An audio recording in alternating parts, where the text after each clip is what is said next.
It's been a while. How are you? I am well, thank you. How have things been for you? Like in Been- these chaotic times. Yeah, it's been okay. It's given me time to work on some other things, so it was actually good to catch up. Mm. How's like how's things with the diet dog? Like how's things? Yeah, it's great. We have you know, COVID has forced us to change operations a little bit in terms of um, we had to let go of some of our footprints in other places. I had an office in Nashville, and we dropped that at the beginning of COVID, and that made me make the decision to actually bring our headquarters back to Evansville. So I wasn't planning on that before COVID, but I think it was a nice side effect. So we'll see what happens. Let me get the book. Wait, hold on. The old school book. Yeah, there you go. Right. So everything else in family wise all okay? Yeah, everybody's doing great. How have you been? It's been interesting. Like so now currently in Singapore, it's kind of like in the second wave, so numbers are increasing locally. So on the 8th of this month, the gyms will be closed for till end of the month, Mm, and see what happens. Yeah. okay. Yeah, it's unfortunate. Some of the countries that did the best early Mm. just couldn't hang on, man. So I've seen places like Japan and Australia and New Zealand that really contained it for so long, and now they're not getting the vaccines quickly enough. And so, unfortunately, even I think Singapore and South Korea ended up being places where now there are just so many people that have not had the infection that it's just easier to transmit. And so, yeah, it's hope you guys can all catch up pretty soon. Yeah. So so I mean, number of questions to ask you. So like especially since you're I call you the great, right? So like the legend of natural bodybuilding. Like, do you see like COVID having a very negative impact on how like bodybuilding competitions are going to be?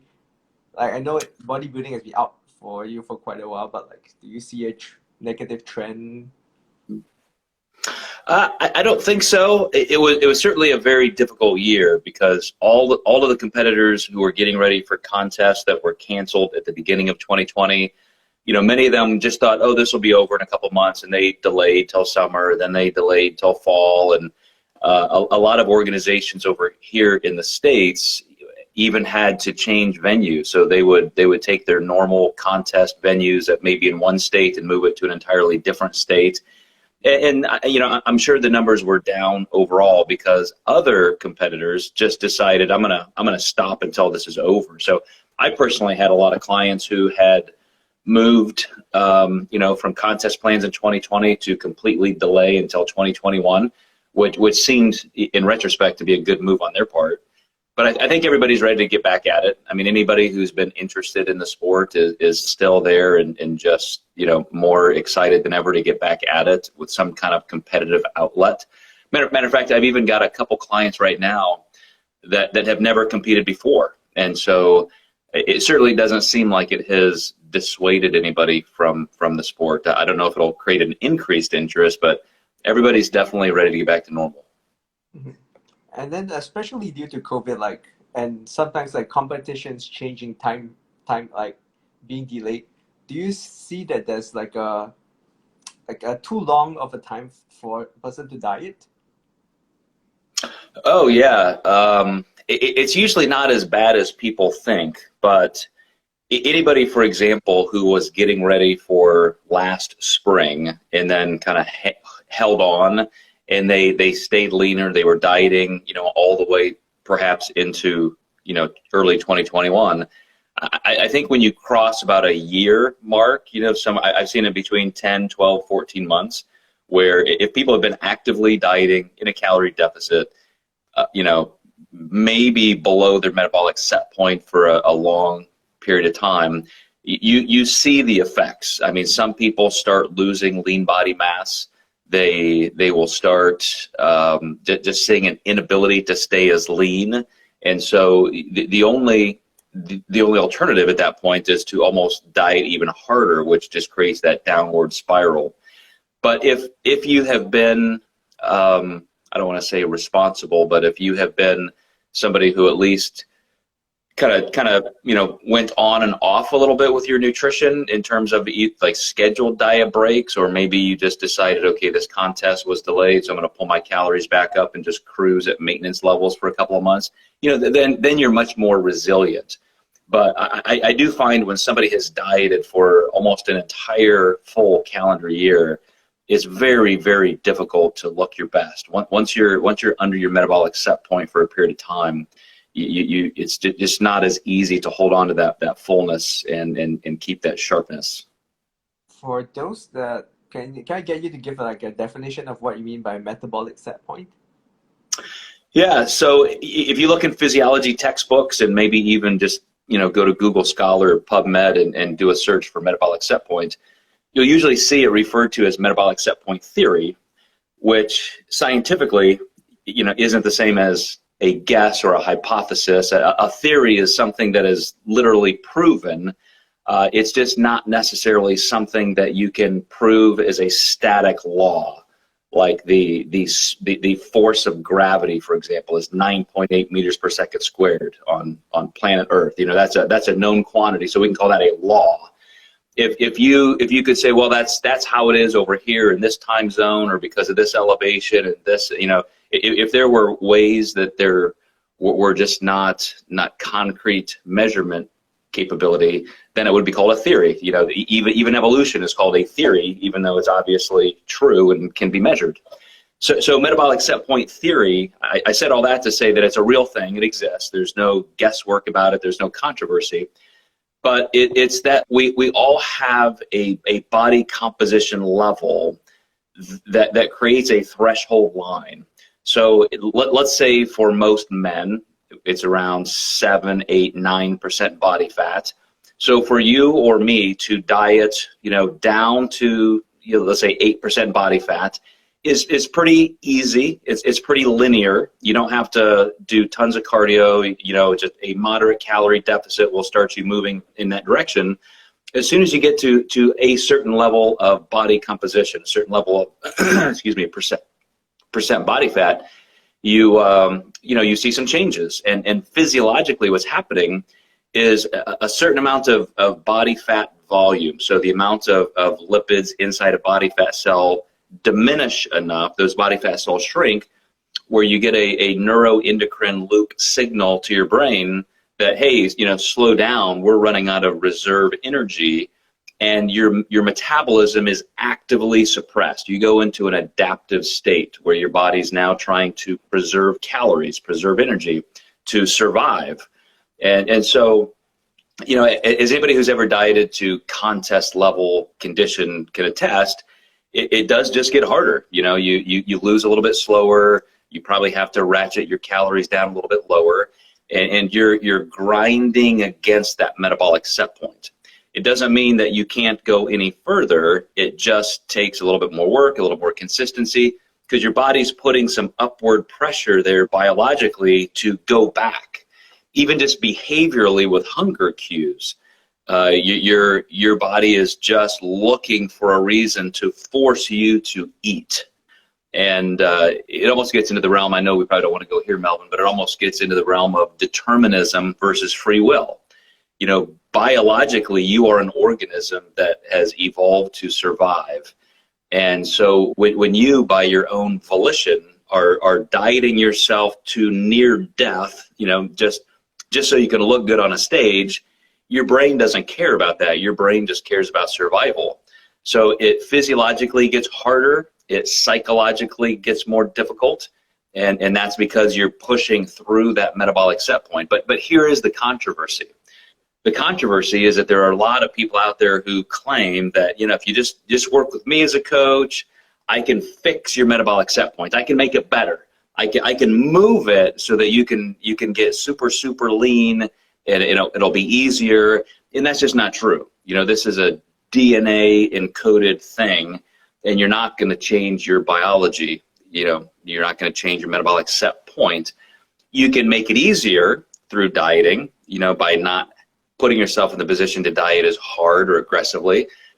You can certainly do things that make those margins on the periphery of your metabolic set point seem easier to navigate, but it doesn't really change. So I think that's the controversy everybody thinks there is surrounding metabolic set point theory. So also would that be like where kind of like as you're dieting down, your hormonal level gets greatly impacted, your thyroid level goes down, that you're going to need a diet break for a certain period of time to re-diet again? Do you think that's part of it? Yeah, so I recently did a pretty exhaustive literature review, looked at several meta-analyses on this, and the interesting thing is it's not as much the androgen hormones that people think. Like we will often say, oh, my testosterone levels go down, that's why I'm not losing body fat. Your testosterone levels will go down, but that doesn't really control your body fat. It's like you said, you just mentioned thyroid hormone. All of the studies I've seen completely conclude, as an exact correlate, not just a guess, that your resting metabolic rate, your metabolic, ability to burn calories comes down exactly in correlation with thyroid hormone. And so the interesting thing, as you just said, though, with diet breaks and so forth, is that the only way to recover those, and in the studies I've seen, it's very, very recoverable. Even one study where they took 24 postmenopausal women, they dropped their BMI. They made them diet from almost 30% or 30 BMI to under 25. So these women took 3 to 5 months to lose an average of 40 pounds, almost 45 pounds. So more than 20 kilograms. So that's not an easy diet, right? I mean, these women dieted for 5 months to lose almost 45 pounds. Their resting metabolic rate and their thyroid hormones dropped 6% right off the bat. In the first 10 days, dropped 6%. They adjusted their diets to keep them losing at a certain pace, and then they moved them right into maintenance levels of calories. And these were inpatient studies, like the beginning 10 days, the end 10 days, and 2 10-day swaths of time in the middle were inpatient. Then they were given the food. Here's the food you're going to eat when you're not in the inpatient ward. So very, very well-controlled study. And as soon as those women went back to just maintenance levels of calories at the end, they didn't do diet breaks in the middle, their resting metabolic rate and thyroid hormone came right back up, that full 6% within 10 days. So the two really interesting things are that even though most of us are trying very hard to control our metabolic rate, we're trying to do everything right, just going into a calorie deficit, these women dropped 6% like that. And I mean 6% metabolically, their resting metabolic rate. But then even after that long, exhaustive diet, 5 months, 45 pounds, all it took was coming back to maintenance for 6 days, and they recovered it all. So it shows how resilient we are metabolically, but it also shows that you're just not going to get away with, tricking your body. When you're in a calorie deficit, you're in a calorie deficit, and your body's going to respond. So I think that gives really good parameters for people like us to say, okay, now we know, in one really solid controlled study that, that's the playing field, and so we just have to act accordingly. So would you then say, from what you mentioned, like it's better off just dieting for a specific period of time to reach your goal rather than have, like, let's say, diet break, things like that? Or yeah, this is a phenomenal field of study, and I think the person who really kind of introduced it and is driving it more than anybody is Eric Helms. And when I spoke with him at a conference in Tasmania a couple years ago, and he said, in his opinion at that time, that the greatest thing we can say about diet breaks is that it just literally gives us a nice break. Whether it's 3 days or 2 weeks, it doesn't make you lose body fat any faster in that period of time. it's not enough time to say you've really, repaired or fixed your metabolism and now you can lose more efficiently again. It's just that behaviorally, it makes sense that sometimes we need a break. And as long as you're not gaining a bunch of weight, kind of feasting or binging and then coming back down where you have to re-lose newly gained body fat, as long as it's truly a moderate maintenance level break, then, when you talk about slim margins, like just feeling the effects of having full glycogen stores for a few days or a couple weeks, that has tremendous impact on your ability to just continue the diet process. So I completely agree with Eric that the research right now is indicating that it doesn't give you a huge advantage physiologically. It doesn't just recharge your metabolism and now you're back to normal and you can go right back at it. But I think you're going to see more studies conclude that it helps people behaviorally just stick to their diet, having these regularly scheduled breaks. And that's worth a lot, actually. Yeah, I agree. It's a lot more psychologically, because assuming you can never eat this for the next half a year versus oh, I can have this and then I can go back to normal. So, so for those that kind of say this, how should I say? Can you break the myth of kind of broken metabolism? Yeah. Yeah, so this was funny because I was one of the people who immediately smacked Lane Norton in the face with this. This probably goes back at least 10 years ago, and he wrote an article where he coined the phrase metabolic damage, and so I'm a friend of Lane's. We're still friends, and so I immediately nicely called him out and said that's just not a thing.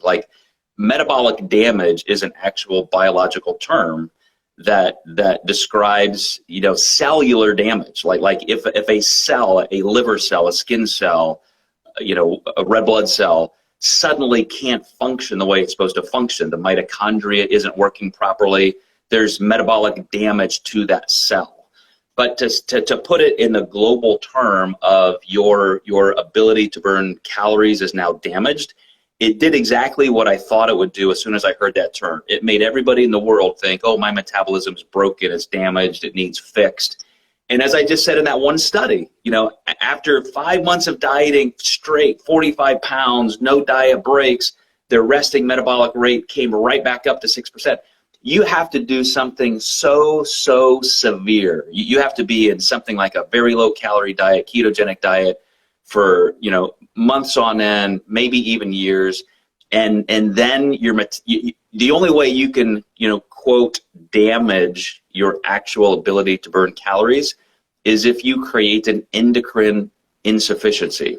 So if that for some reason damaged your ability to maintain normal thyroid hormone levels or produce epinephrine, norepinephrine, the catecholamine hormones like that are induced when we exercise, then then you have some kind of an endocrine system damage. But for the average person, it's just not true.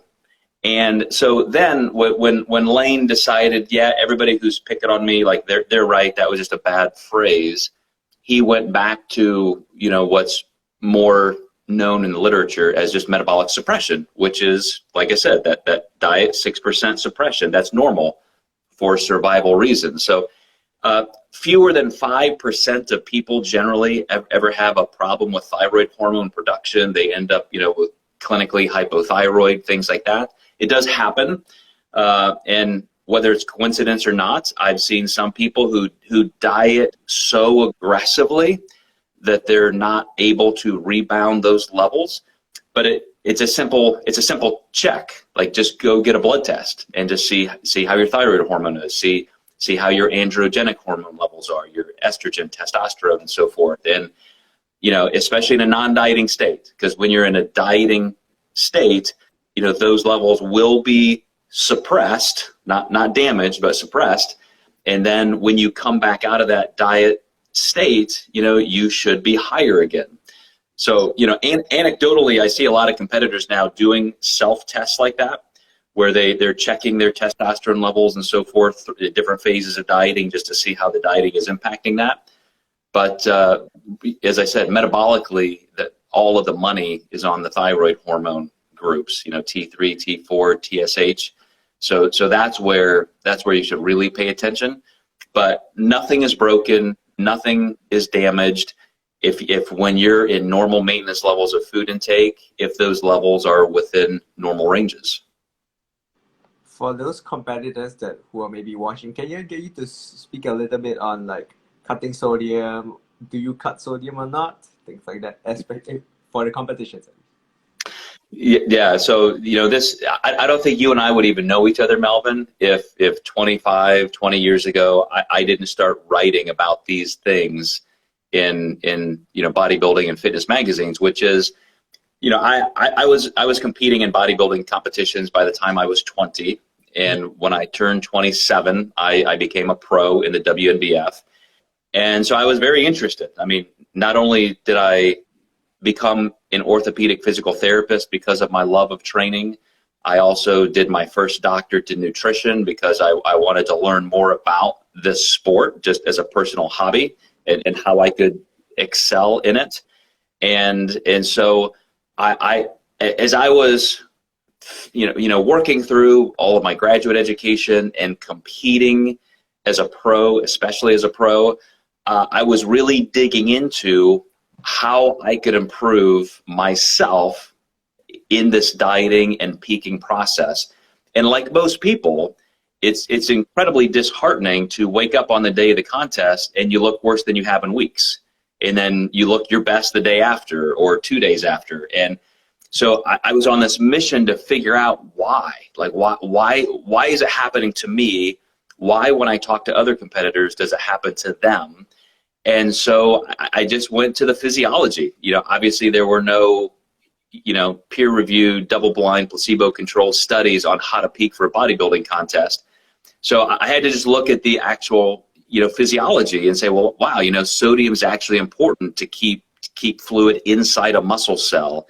And when you look at the sodium potassium ion pump, which you know dictates whether a cell is actually pulling water and nutrients in or pushing them out, it's only about a 10% gradient. You're only looking at a 45 to 55% shift. And your body is so homeostatically evolved for survival that whether you're eating 10 grams of sodium or no sodium at all, your blood sodium levels stay the same. Your blood calcium levels stay the same. Potassium stays the same. Because if they didn't, your heart would stop. You know, I mean, that's the whole reason. Your brain doesn't care about how much water's in your muscle, you know, fiber in your bicep, but it sure cares about it in your heart. It sure cares about it in your diaphragm to control your lungs.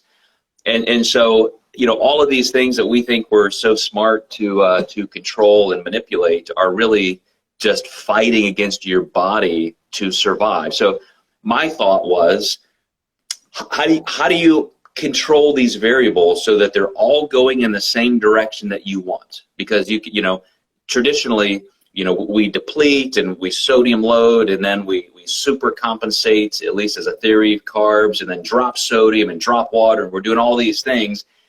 And if there was any way for you to even look your best for 5 or 10 minutes, like you could never control that to be right at the point you're on stage, which is what everybody has tried to do for decades and decades and decades.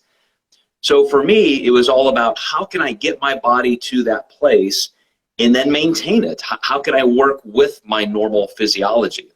So, you know, I was the guy 20 or so years ago to say, look, you guys got to stop depleting water. You need water in your muscle cells or you're going to be completely flat.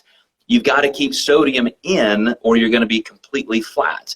So I started doing this with clients, and, you know, that became almost this reign of terror in the INBF and WNBF especially, where in about a decade, I would go into shows and just sweep all the pro cards. I would, you know, classes and divisions in the world championships, I would win the top 3.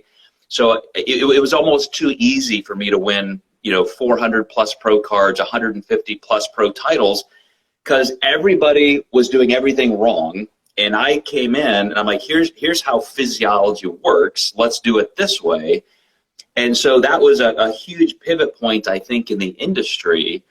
And now most people have accepted this as normal. You know, most people don't even realize there was ever a controversy, because now we have, you know, probably hundreds of thousands of coaches in the world that are doing things in a more, you know, scientific, evidence-based way.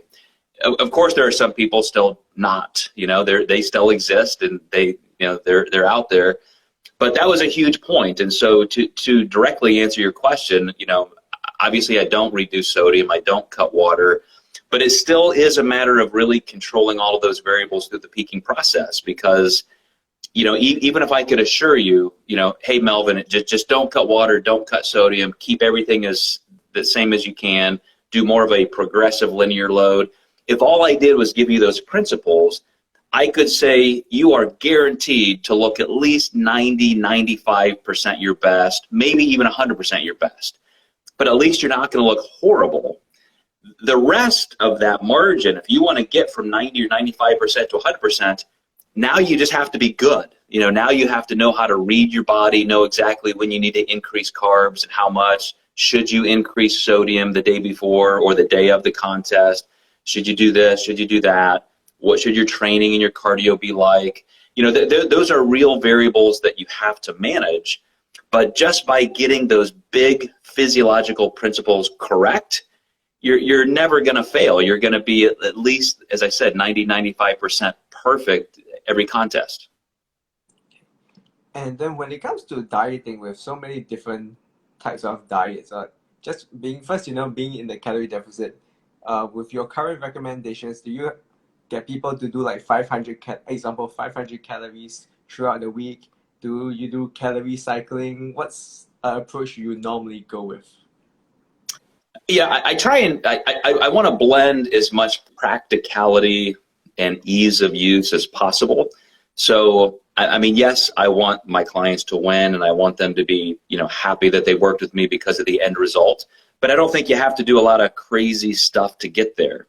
And so, for example, just in terms of like calorie cycling, I think that can be good because it makes people get a little bit lower. But if you were to cycle your calories, for example, let's just use carbohydrates, for example. Let's say you did 50 grams of carbs one day, 100 grams the next day, 150 the next, and then repeat it, 50, 100, 150, 50, 100, 150. Well, what if you just took that average of 100 and did that for 6 days instead? Like, is there truly any difference? And I think for most people, because we can measure calories as an entire unit per week or per month or per 6 months, you would say that no, just like total work volume in a week is important for muscle stimulation. It doesn't all have to be on Monday. You don't have to do 52 sets on Monday and then do nothing. It's just, you know, it's better to spread them out. I think nutritionally there's some value to also just being consistent where you need to be. Find that sweet spot, adjust that now and again. But every once in a while, if I have somebody who's having a difficult time losing, Melvin, I will say, almost just to kind of get their attention. It's like, let's do some carb cycling, because if every single day your food intake is changing, it makes you pay attention a little closer, and maybe it does force you on those lower days to get a little lower than you would have. And so I can't really say there's a big physiological advantage, but sometimes it does help people.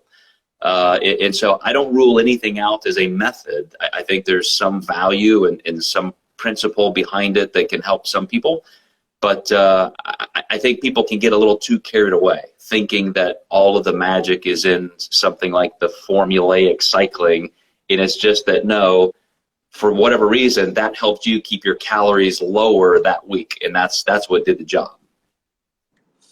Okay, then when it comes to calories, you know, like certain books have or the recommendations, you know, ladies 1,002, guys 1,005. What's the lowest you've had a client ever get their calories down to? I love this question for a bunch of reasons, Melvin. Number one, it's another one of those myths, right? Like I've had clients come to me and say, oh, my last coach wouldn't let me get down below 2,000 calories because they said that would break my metabolism, as like a 100-pound bikini competitor.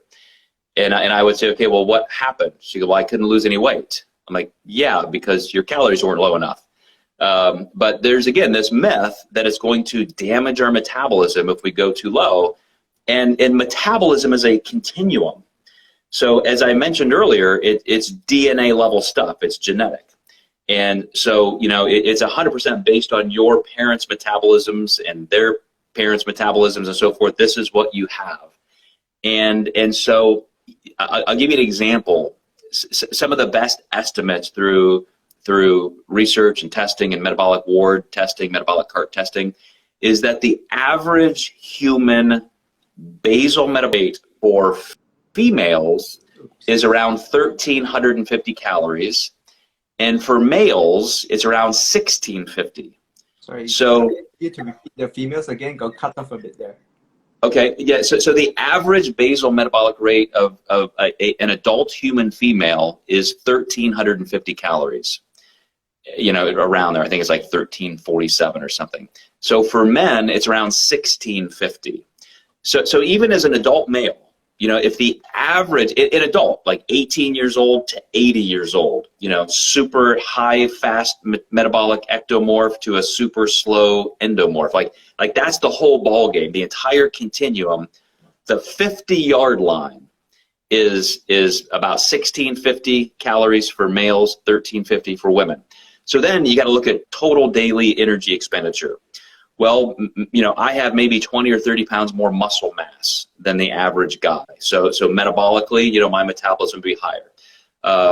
I'm also clinically hypothyroid. I have to take 50 micrograms of levoxythyroid every day. And so, my metabolism is naturally genetically a little bit slower. Then I also have my activity level. I train hard 4 or 5 days a week. So now that increases it. So total daily energy expenditure, total daily calorie need, that has to be layered on top of basal metabolic rate. But, to answer your question, I've had women in their, mid 40s to 50s and 60s who may be either postmenopausal, perimenopausal, some of them with conditions, endocrine systems like PCOS, hypothyroid. I've had women who had to diet on 800 calories, to lose body fat, to lose half a pound to a pound a week. Even some very healthy young women, need to go down to 1,000 or 1,200 calories for stints of time. Of course, we all love, as coaches and just human beings, to say, here, eat all this food. I want you to be healthy, happy, like, grandma says, here, son, just, eat all your food, but it's become a game where coaches brag, like, look at my client, she gets to eat 2,400 calories a day. Aren't I an amazing coach? It has nothing to do with you. It's just genetic. We all have our superstar ectomorphs. I had an IFBB client during peak week a couple weeks ago who was eating 400 grams of carbs a day and 100 grams of fat a day. And she wasn't even 120 pounds. But that's the outlier. That's the metabolic unicorn, whereas most women are going to be closer to that midline. So I don't look at a high or a low as a way of saying, that something's wrong with this person, their metabolism's too slow, or, look how much food this person can eat, aren't I a great coach? It's just genetic, and we have to find those levels with clients. We have to know, how to read their subjective cues, what they're telling us about their hunger and how they feel, and match that against the physiological results, how much body fat they're losing and so forth. But it's never going to be a one-size-fits-all thing. I mean, we're all on that 100% continuum metabolically. Do you say there's much, let's say, reference or like into somatotypes like endomorphs, ectomorphs? Do you think we need to pay a lot more attention to it, or focus on the calories? Yeah, it's funny you say that, because a lot of people do get kind of stuck on those labels. So it's almost self-defeating if they say, oh, well, gosh, I'm an endomorph, I can't get lean. Well, you can. It just takes fewer calories, more time, probably more effort, but you can get there. But it is helpful, Melvin, in just understanding that there's a literal physiological reason. So, just like an ectomorph with a high metabolism can't really claim some kind of superiority. It's not like they're doing anything to achieve that. Somebody on the other end of the continuum, they're not doing anything wrong. They're not failing. It's just going to take more time and more work. So I think it's important to understand that that's a continuum. It's not like you're just this, or this. You're somewhere on that spectrum, and we just have to know that. And I'll go back to the fact that I first competed when I was 20, had about a 20-year competitive career, and now even at 51 years old, I continue to train just as hard as ever, and I'm still very interested in my physical performance. And when I look at my food intake and what it took me to diet at different levels and what it does now, my body type is still my body type. Nothing has changed. I used to have to dip down to 1,800 calories to lose body fat when I was 20. I still have to dip down to 1,800 calories now to lose body fat at 50. So again, it's just biology. We just have to understand it, in our own context. And then as you get older, you say like there's harder to build muscle, like anabolic resistance. Can I get you to explain that, or do you agree with that? Yeah, it's definitely true, but it has a lot to do with how we've taken care of ourselves. And so, if you look at just classic axioms like, after age 35, the average person loses 1% of their lean body mass every year. In just an uncontrolled environment, that may be true, but we're lifting weights, we're doing things, we're eating well, we're eating enough protein. And so, for most people, that just doesn't happen until you physically have to slow down. And so, an example like me again, somebody who's been training for 40 years and, competed for 20 years, at my absolute best, sorry, I got a call coming here. At my absolute, peak performance, when I had the most lean body mass and strength in my life, I was deadlifting 500 pounds. I was squatting 500 pounds. My muscular density was the best it will ever be. Now, because of injuries and just, being a little more risk averse, because I don't have that dangling carrot to win a world championship. I'm more interested in longevity. Now I never deadlift over 400 pounds. I never squat over 300 pounds. And so I'm physically, 5 or 10% less competitive than I was back then, competitive in the sense of what my body could actually physically perform. And so I don't have as much lean body mass now, which means my metabolism would be slightly shifted down. I think probably my first endocrine panel I ever did, my testosterone was, in the 700 range or something, and now it's closer to the 500 range because I'm not 16 years old anymore. Now I'm 50, and so there are those things to contend with, but it's so diminished, Melvin, just because we continue to train hard and eat right. And so, I have a client right now who's turning 63. And he looks better now on stage than he did when he was 33, because he's smarter with his training, he's smarter with his nutrition, he's had that many more years to train. So even with those little marginal things, like I mentioned, coming down a little bit, your insulin sensitivity, your testosterone levels, and so forth, it's almost indistinguishable. Like you almost can't tell until you literally just decide, okay, I'm kind of done with this. I'm gonna coast through. There will be some day when I'm only squatting 100 pounds. There will be some day when maybe I have a back injury and I can't even deadlift. And you're gonna look at me when I'm 70, 80, 90 years old and say, man, look at a picture of Joe when he was 30, when he was a pro bodybuilder. This is what he used to look like, and this is what he's like now. And you're not gonna see the same guy. but that is so far off into the distance. I think most of us can train and look amazingly similar to our 30s and 40s, you know, all the way up to 70 years old and beyond. Mm-hmm. Like how's the gym upstairs? I saw that you had new equipment. Yeah. So, you know, that's been part of our shift as a company. We were really focusing on licensing and developing coaches for a while. We had decided that was the main thing our company is going to do. And we did that really, really well for about 15 years. But we were kind of the early adopters going against the grain legally. You know, if you're not a registered dietitian or a medical doctor in the US, you can't do nutrition coaching.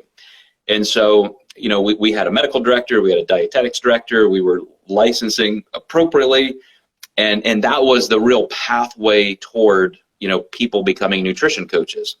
Well, after there was just this critical mass kind of rush where everybody in the world decided, hey, I can just be a nutrition coach no matter what, you know, without any special education or anything, I'm just going to be a nutrition coach.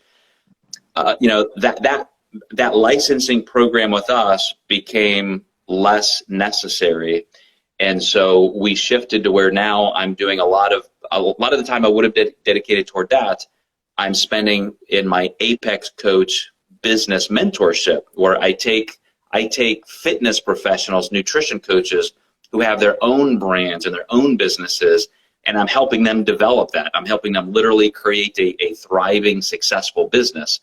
So going from licensing to more nutrition coach, business coaching, and then through COVID, as I mentioned, I've decided I'm gonna rely less on traveling around and create more of a central hub again in Evansville. So all of that to say that I've been building out this new training studio, this new performance center, and it's been a lot of work this month. You know, we took an entire month to try and build this thing out, and it's not like you're moving a piece of furniture, you know, from one side of the room to the other. Everything you're moving is thousands of pounds of steel.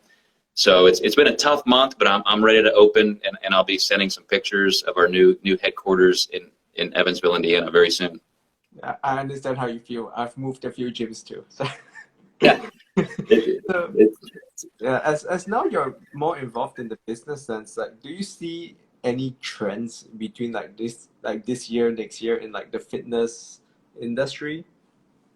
Oh, for sure, for sure. And you know, the interesting thing is they've been growing for a long time. I remember in a club industry magazine that I read 25 years ago, they said the future of fitness is going to be boutique. It's going to be the single professional, the person who can give all of the service that a client needs, a one-stop shop. And this was a time, Melvin, where places like Life Fitness in the US were building these mega, almost like parks, like 120,000 square foot facilities where they would have, you know, playground equipment for their kids and tennis courts and spas, and you know, you could go in and spend a whole day at the gym, and it was just this mega complex. And what happened, and those were popular for a while, obviously, you know, they kind of had their day. And then the industry started shifting exactly as I mentioned toward that boutique type fitness professional. And we really saw that first going through some of the crazes like spin classes. So like 20 years ago, you could go to a spin class and get a good workout, and you didn't have to just like wander around this gym like looking for a piece of equipment to work on. An instructor would take you through this amazing workout. And then that moved into other areas like functional fitness and, you know, fit body boot camps and CrossFit and, you know, 9 Round, and all of these chains started popping up. And it was all to give people that attention. And now we're in an era where over the last 15 years, all of the growth has been in those areas. And I specifically think, and that this is why I'm creating our new headquarters this way, people really do want that one-on-one attention. They want to know I can come in, get exactly what I want. And I'm not talking about like just personal training, but looking at restorative type training and performance training and really becoming your best. And you can do that in a group environment. I mean, you can still do that in well-instructed and proctored classes. But, you know, the days of just getting a gym membership and walking in and jumping on one of the 200 treadmills, or, you know, trying to find a squat rack that's open, I think that's a much harder sell now for most people. I think it's gonna behoove people who are true fitness and health professionals that can help their clients with nutrition and training and performance and health goals. Yeah, I agree with you. Like using Singapore as an example, like in our central business district, like almost every building has a gym or two, and it's like, how do you set yourself apart from the rest, from the commercial gyms, these kind of things? Yeah. So your recommendations with, let's say we have two people, a Gen Pop person that wants to start dieting, like what will be your recommendations for the individual to think about or to start with when dieting? You know, I really love for people, first of all, to commit themselves to change. So, you know, anything that you've ever done, Melvin, that you have stuck with, you know, whether it's, you know, starting a degree program or learning a musical instrument or learning to speak another language, it takes work. Like you don't just sit down at a computer and learn it in 30 minutes.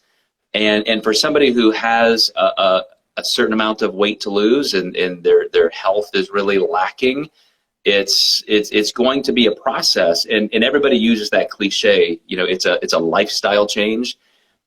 I don't necessarily like that because it makes people think they have to become somebody totally different. Like I have to learn to love eating broccoli and I have to learn to just love working out. You don't have to love any of it. You just have to do it as a way to make sure you're attaining your better health. So I'll give you an example of a client of mine who he came to me weighing about 340 pounds.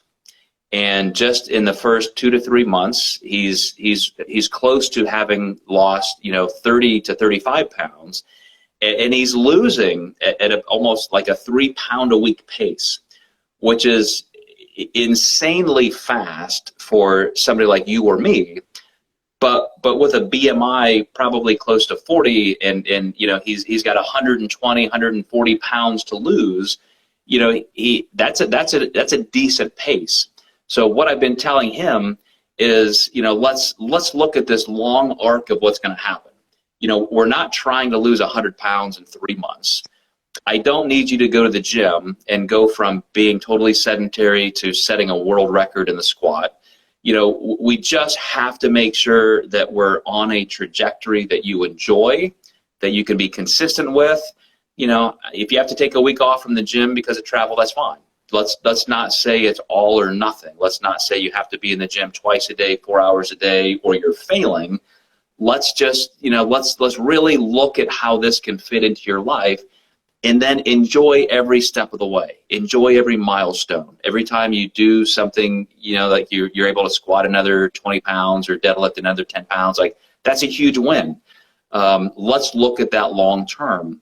And one of my favorite phrases, Melvin, is to tell people, you know, that there's a certain thing that you want. You want to look a certain way. You think you're going to have a different life. Like if you're 120 pounds leaner, you're going to be a totally different human being. Your energy levels, your ability to do things physically. Let's not look at that as a finish line that, man, I just have to cross that. You know, a year from now, I'll finally be there. I like to tell people, be that person right now. You know, make those same decisions that person would make. Do those things that person will do, and you'll get better and better at it. But you have to mentally become that person now, because if it's just a finish line out in the distance, you may never get there, and then you'll feel like you failed, even if you got 90% of the way there. And it's more difficult for you to maintain it after, because if you look at it as a finish line and, okay, I now crossed the finish line, immediately you start looking for a different challenge, and you forget that this truly was something as a process that you have to continue, at least in some way. you still have to care about food. You still have to train in some capacity. So for me, I think one of the biggest reasons why a lot of people fail long term is that they don't understand that it's a discipline that they have to include, and they have to find a way to like it at the level that gets them those results. It's, you know, too many people look at it as, oh, if I gain 30 pounds, I'll just lose it. And every year it's kind of another diet and so forth. And you know, it really does have to become a persona-based decision. And for someone that would like to compete, are the recommendations or your advice very different? There's a lot of overlap. That's a really good question, because a lot of people do this as kind of a bucket list thing. Like, you know, almost like that general population lifestyle client who says they want to lose 30, 40, 60 pounds. They think if I pick this external goal of a contest, it'll be easier. And won't I look amazing? Because I'm going to look like Miss Olympia when I get there. Well, not everybody looks that way. Not everybody has the genetic ability, you know, especially maybe after having lived with 50, 60, 70 extra pounds of body fat, you know, to literally get to that level. So again, I think for the person who is looking at it as a one-time bucket list thing, it's a lot of pressure. And I don't think they understand how much you physically improve, and even through your learning and understanding and execution over time. And so if somebody's going to compete, my first overlap point is to say it's a long-term process. Like, even if you compete in 6 months or this year, you know, the next time you do it's going to be better. The next time you do it after that, it's going to be better. You're going to keep looking better. You're going to keep feeling better as you do it. So let's look at this as a process. Anytime you want to stop on your own terms, go ahead and stop.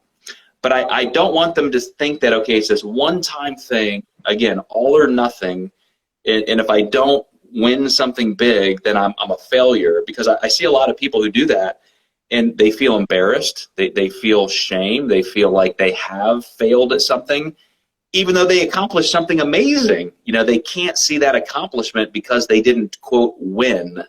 So competition where there's only one winner and everybody in the rest of the class or division didn't win, you know, that's not easy to take for a lot of people. But, you know, I mean, those of us who have competed, we know we're not going to win every show. You know, every time I've ever competed, I always started in last place. You know, my very first contest in the amateur novice Mr. Nobody, I placed last. And then I worked up to the place where I won. And then I moved to the open competition, placed dead last until I worked my way up and I won. And then I went to national pro qualifiers and placed dead last. And, you know, even as a pro, when I finally got my pro card, my very first 2 pro shows, dead last. Then it took me a while to work up to the point where I was placing in top 5s and top 8s. So not a lot of people are going to look at an entire competitive career as that kind of scope. And I wish they would. Even if they bow out at some other point, you have to realize just because you enter your first swim meet, you're not Michael Phelps yet. You know, you're not the best in the world, and there's a process to that. And I think if everybody can enjoy the whole process, it really is worthwhile. I mean, anybody who wants to compete, get involved, it can be so fun and valuable and fulfilling as long as you look at it as a process of self-development and not just a win or a loss. Yeah, I think that makes the most sense, because a lot of people tend to, like, you know, they want to go in to win and that's it. Yeah. So for those, I guess there would be personal trainers that are watching this. So, like, for your business advice, for one thing, especially due to the pandemic now, it's like, if they want to be able to get more clients, what would be the one thing you can tell them? Man, this is what I spend a lot of my time doing with coaches now, is helping them do this exact thing, Melvin. And I think the first thing you already said is to differentiate. What makes me different than everybody else? And I always tell people, look at other industries, look at your own purchasing decisions. Why did you buy the car you bought? Why did you buy the tennis shoes on your feet? Why did you buy that particular TV? And number one, it all comes down to, recommendations and credibility. And so taking care of the people you have now is very, very critical, literally being the best at serving people. But there also has to be some kind of a flashpoint, something that says, wow, that person really catches my attention. And the thing that most people miss is that we have to specialize in something. And it seems counterintuitive, because if I tell people I only work with women over 40, then I feel like, my gosh, I just eliminated 75% of the population, and now that's going to be counterproductive to my business. But if you are that specialist and you do one thing better than everybody else, then that's what you're going to be known for. And number one, you're going to be incredibly busy, and you're going to be growing your career. You're going to be making money. But then you can create different layers to those orbits. And so now that I'm working with these people, of course, all those women over 40 have kids or husbands, spouses, and so they may need some work. And so it may not be my primary focus, but there are ways to start adding layers to my company operations, even if I'm at that point hiring other specialists. Now I own this company, and now I have 6 trainers who all have their own specialties. But I don't think it's going to be very easy to succeed at all in today's coaching market unless you have some hyper-specific specialization. And I think, of course, that should be rooted in skill. It should be something that you really do know and have a skill set you can offer. But that would be my first advice. And then, we would go from there into how do you actually set up your operations? How do you actually message that to people? How do you market it? How do you create a constant flow of client acquisition? That's the tough thing, Melvin, because all of us, we just love what we do. Like, we love helping people. We love fitness. We love health. We love nutrition. We love giving that to other people. We didn't sign up to become business people. I'm not a CPA or a corporate attorney trying to run a company. I'm a clinical specialist. Yet we do have to be good at those things. We have to be good enough at growing our business so we can do what we love, and that's not always easy for people. Like, how's it like being a grandfather? Yeah, so I have 4 children, and my oldest daughter had our first grandchild almost 6 months ago, and it's wild, man. I was always a high freedom, high independence parent to begin with. So, we gave our kids a lot of room to be independent and autonomous. We didn't have a lot of rules and that kind of thing. Good environment, good role modeling, good parental instruction, but go be who you want to be. And so I thought, as a grandparent, it would be even a layer removed. It's like, well, this is not even my child, so now I have to let my daughter be the parent, and I'm just the grandpa. So I'll babysit. I'll do what I need to do. But man, oh man, when you have your first grandchild, it's just like it hits you all over again, like being a parent. Like I didn't know I would feel so much love and protective instinct for this child, but it's just no different than being a parent again. It's amazing. So thanks for asking. It's been a fun renewal almost. Because I've always seen pictures. Yeah. So it's been an hour, so like I only need to keep you for an hour. So like, where can people find you if they'd like to know more information about you, what you do, and maybe even if you have like a small time, like what's your story, how you became who you are? Yeah. So first of all, at Instagram and Facebook, just my name, at Joe Klemczewski. Our website is thedietdoc.com. So thedietdoc.com. You can always contact me there.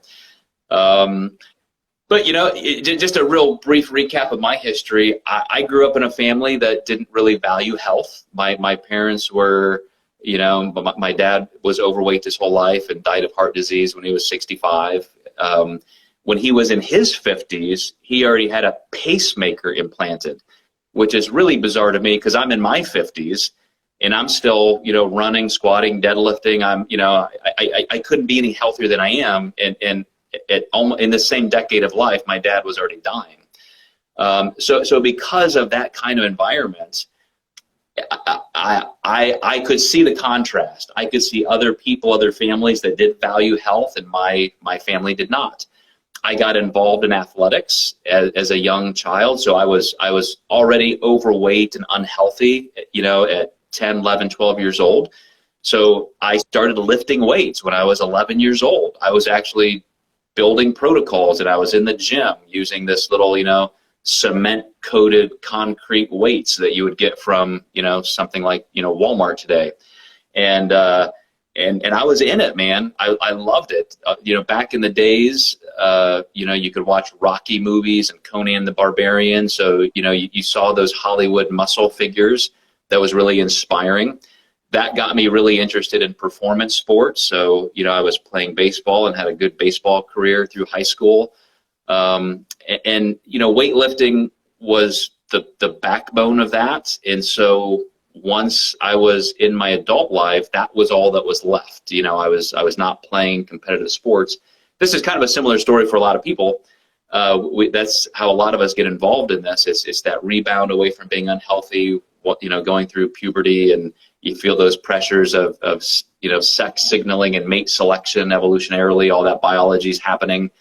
The social psychology of comparing yourself to other people around you.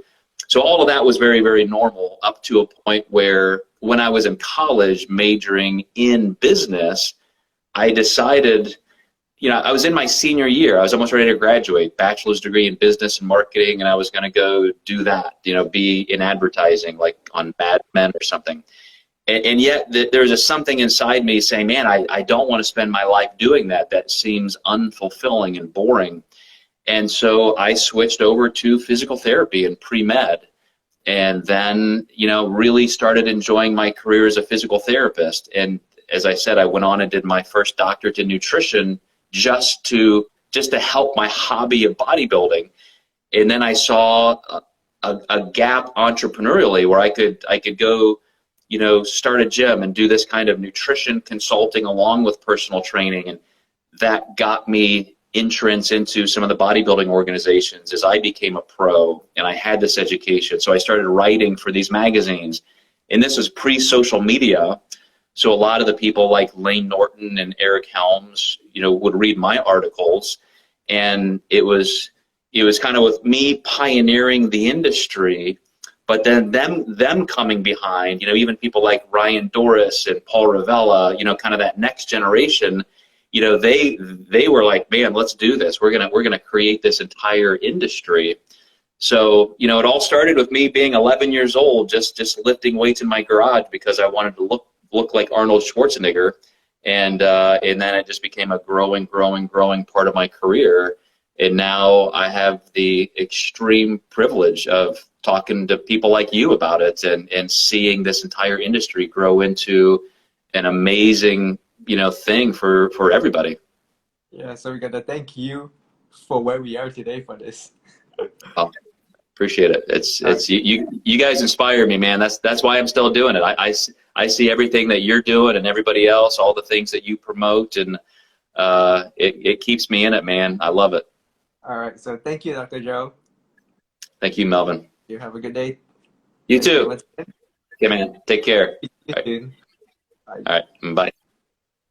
All right, everybody. So that was time with Dr. Joe. Thank you for attending. Have a great day. See you all. We'll be having another speaker in about, I think, 2 weeks. So I will let you know soon. Take care. Thank you.